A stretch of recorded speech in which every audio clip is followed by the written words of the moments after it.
barbershop conversation, guys. Feel free to hit the subscribe button. Also, I'm gonna start a live channel, so click on my live channel and follow my live channel. It's in the description box. Follow that, and probably like in next week or after this week, because I got the fight, I'm gonna start going live, and that way we can start having conversations with one another, keep us engaged. You know what I mean? But I gotta tell you, I had the most entertaining afternoon, all by coincidence today. So you guys know well, if you guys don't know, there's a Tesla charging station at the Fox Hills Mall. You guys see where I do many of my videos at, because I got to sit there for 30 minutes, right? So I got my kids today, and when I have my kids, I go in the mall because there's a play area, and I let Lincoln play, and I just push Kennedy because she's so young, right? So I'm on the phone. I'm on the phone with Kenny Porter, right? And we're just calling, having a conversation, and then Isaiah Thomas walks by me, the little point guard, and I wanted to talk to him, and I found it so ironic because he played for Cleveland, and the Porters are from Cleveland, and I was like, oh, and I was like, Isaiah Thomas just walked by me, and I couldn't break the conversation, but I wanted to get his contact information so I could interview him about, loyalty with DeMar DeRozan. He would be a great person to interview today about being loyal to yourself. I should say being loyal to your last name versus being loyal to the name on the front of the jersey. And so here's where it gets interesting, guys, for you guys. Um, so I hang out with Kenny, and Isaiah Thomas walks by. I didn't say anything to him. And so I'm walking by, and I'm looking for some string shorts. So I go into Macy's. If you guys know, with the Fox Hills Mall, I go into Macy's, and I'm trying to find some shorts on sale. Maybe I can get some, because I want some beltless shorts, right, with the strings. You know what I mean? I'm looking for them because they're easier to put on, and when you got kids and shit, you know what I mean? You don't you want to be as comfortable as possible versus having a belt on and stuff like that. So I'm going through the line. I'm walking around. I make a loop, and guess who I see? Jarrell Big Baby Miller shopping in Macy's, right? And I was like, I have been looking for you. And if you guys know, I gave him a hard time as it relates to the Deontay Wilder issue and his girlfriend, or his wife, I apologize, Deontay Wilder's wife, and the strange things that Big Baby Miller said about him. And I walked up to him. I says, I've been killing you, man. I thought that was kind of like some weak stuff going on, what you said about Deontay Wilder, and uh, um, and so on and so forth. And he listened to me, and we end up having a cool conversation, and that goes to show you that is a great summarization about what transpired this week with Deontay Wilder, Anthony Joshua, Jarrell, Big Baby Miller. It all comes full circle, right? And he was here for a film festival. He has a film in a film festival. He's Belizean, right? So he's at a film festival out here in Los Angeles this week. And I just thought that was just so ironic. But here's what I want to get to. Remember, I told you guys about the Earl Spence story, right? Versus what Fight Hype did with Anthony Joshua in terms of kissing his ass and oh, that's Google. I'm like, what the hell is going on? Sometimes I do videos sometimes, and you have that Google, that Wi-Fi Google. Wi-Fi Google is talking to me. I don't know if you guys heard it, but anyways, so uh, I'm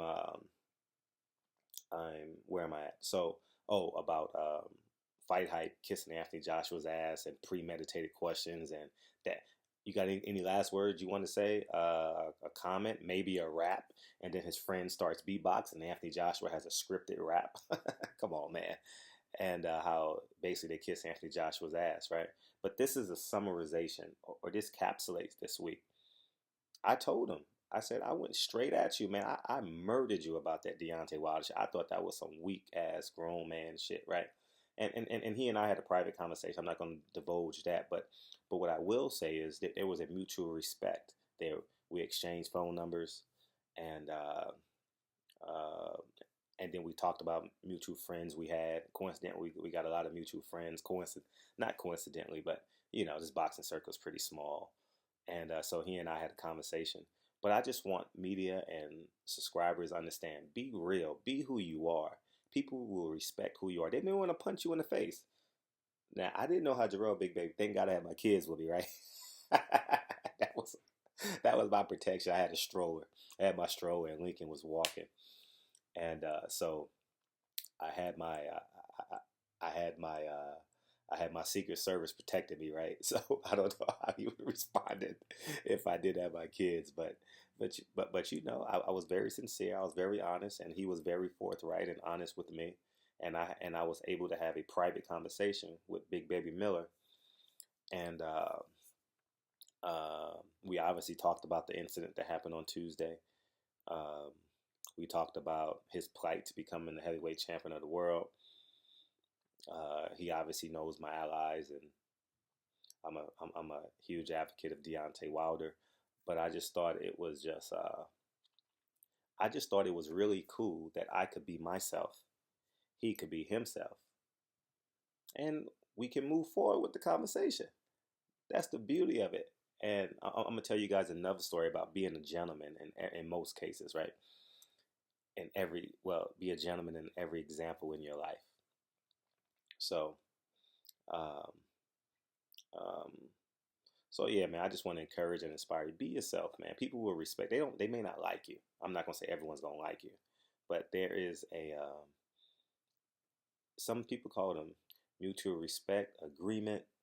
But there is a line that people won't cross with you when you stand firm in what you believe in. And I told him, I even told him, I said, man, you got to go watch my videos. I fucking ethered your ass. Like I was just pissed at you, man. And he was like, I get it, I get it. He said, I respect the fact that you did that, and we had a private conversation about what happened, and I only talked to him about that.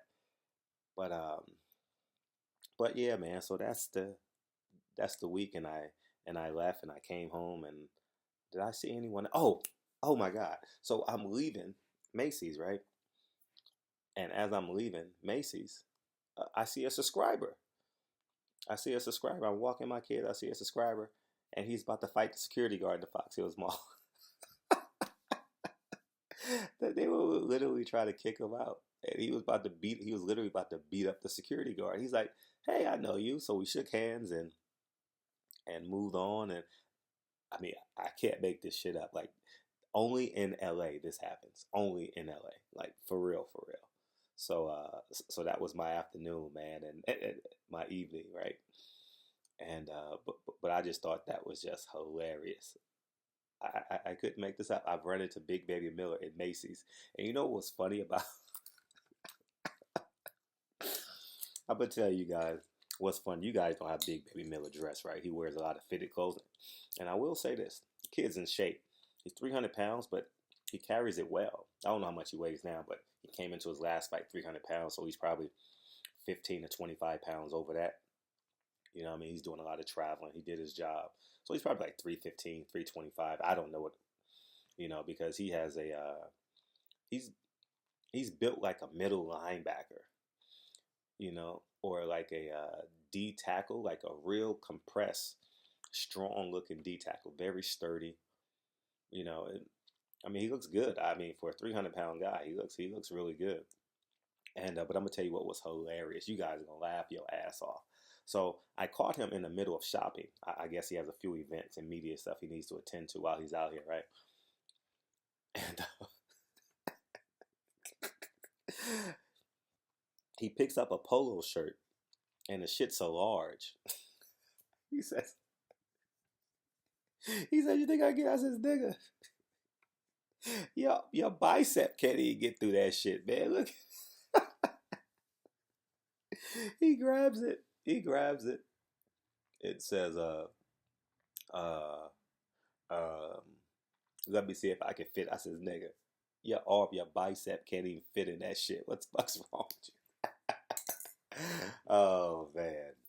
So that was my day, and then we talked about Floyd. He ended up calling Floyd on FaceTime, and we said what's up. We ended up talking to a security guard, but that's it, and that's pretty much it. But I was, he has a very childlike, like not in a negative. I don't mean that in a negative way. I mean that in an extremely positive way, like um, enthusiasm, like a childlike enthusiasm about life. Speaks well, excited about life, uh, and I'm speaking as a guy who didn't root for him, right? Well, if he fights Deontay Wilder, you guys know that, but like very, he has a very like like, and he's very enthusiastic about life, and like he's take. I feel like he's enjoying his journey. I genuinely feel like he's enjoying his journey to one day becoming heavyweight champion of the world. And that's it. And that was it. It was pretty intense. I got in the car and I was like, what a 3 hours I just had. You know what I mean? I wish I could have got Isaiah Thomas contact information because I think I could have gotten it because we have mutual friends, stuff like that. So, um, not mutual friends, but like, I can drop an agent's name and say, hey, I know your agent, yada, yada, yada, and maybe we can connect or something like that. But you guys know basketball. That's Google again. Basketball is my first love, and I got a lot of contacts in basketball now. The guys that I train, because I had my training business, are now professional athletes, and when they had agents and family members, I was able to create my relationships that way in terms of NBA. But anyways, man, barbershop conversations, man. But that was funny as hell. That nigga Big Baby Miller picked up a large shirt and really believed he could fit into it. Oh man, what a day, man! What a day. It was fun. I mean, I wear a large shirt. I ain't lying. I wear a large shirt. Like if I don't want, like if I'm training really hard, I'll wear medium. If I'm if I'm in between cycles and turn, not steroids, guys, but in between cycles of turn and in times of turning up and turning down, like I'll give you guys an example. Like if I know I have 3 fights coming up or 2 fights, and I know I have to go out of town, maybe to Vegas or cover a fight, it's hard for me to be aggressive in my workout because I got to cut them short because I got to leave the gym by 11, make the weigh in by noon. You understand what I'm saying? So, um, but when I don't have fights, like I don't have a fight from July 28th until, well, I'm not gonna give it away, but I'm not leaving town for at least 25 days. So now my cycle is about to start now, right? So I can go really hard for like 25 to 30 days, and I'll get down to a medium, and I'll get real lean and shit like that. But when I'm not in between cycles, I'll wear large. You know what I mean? I'll wear large comfortably, and what I mean, I'll wear the extra 5 to 7 pounds. You know what I'm saying? So, anyways, man, that was my day. Hopefully, you guys had a great day. But I just thought, and by the way, did anyone see that Showbox card? Oh, 2 things I walked away from. That Ennis kid, if he can lose 5 more pounds, I believe he can be really, really, really, really, really, really, really special.